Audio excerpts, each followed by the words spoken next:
The ceasefire agreement reached between the United States and Iran is officially in effect, with US Central Command confirming its naval blockade over the Strait of Horumus has now been lifted. Our North America correspondent Lauren Day joins us now in Washington. Lauren, good morning. We heard from the US Vice President earlier. How's the US trying to sell this deal? Yeah, that's right, Emma. Now that the deal is officially signed, this 60-day period of negotiation begin shortly, as too will the sales pitch. And the man at the head of both of those is the Vice President, JD Vance. You might remember yesterday we spoke about the US President joking that if this deal succeeds, he'll be taking the credit for it. And if it fails, JD Vance will get the blame. Well, he's already copping some of the blame today, and he's faced a barrage of questions and criticisms about this MOU, in particular claims that it's a huge economic win for Iran.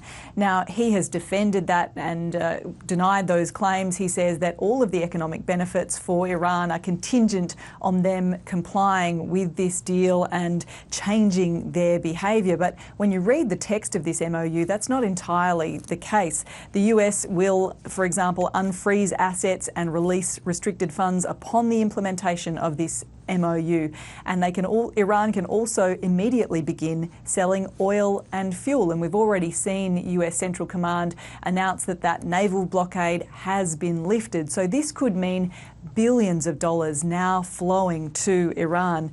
JD Vance was also pretty vague in this press conference about the details of this $300 billion reconstruction fund, which has copped a lot of criticism, including from some Republicans, although both he and the President have said that the US would not be paying into this. He hasn't really explained very clearly how this will be working, but that is a big source of contention here in the United States, this $300 billion, which will be flowing towards the reconstruction and development in Iran.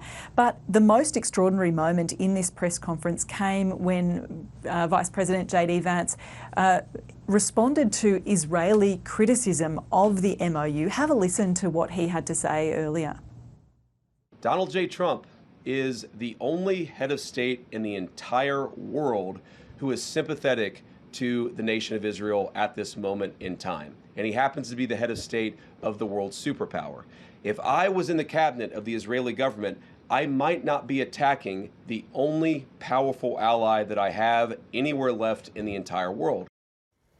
Lauren, what has this preliminary agreement, what's the reception been like? How's it been received inside the US?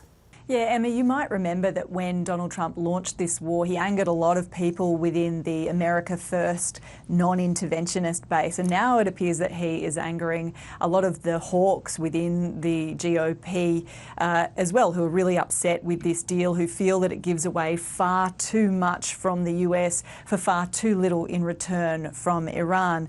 We heard today from Republican Senator Roger Wicker, who is the chairman of the Armed Services Committee. He said that he was concerned that this negotiates away the victories of this operation in ways that are completely out of step with the president's goals. And interestingly, he said that this $300 billion reconstruction fund that I mentioned is worse than what the Obama administration gave away in their deal 10 years ago. We've also heard from Louisiana Republican Senator Bill Cassidy, who said that Ronald Reagan would be rolling over in his grave. He said this is the worst foreign policy blunder in decades. And we've also heard from Senators Tom Tillis and John Cornyn, who are saying that this gives a lot of money that Iran can now use to fund its proxies.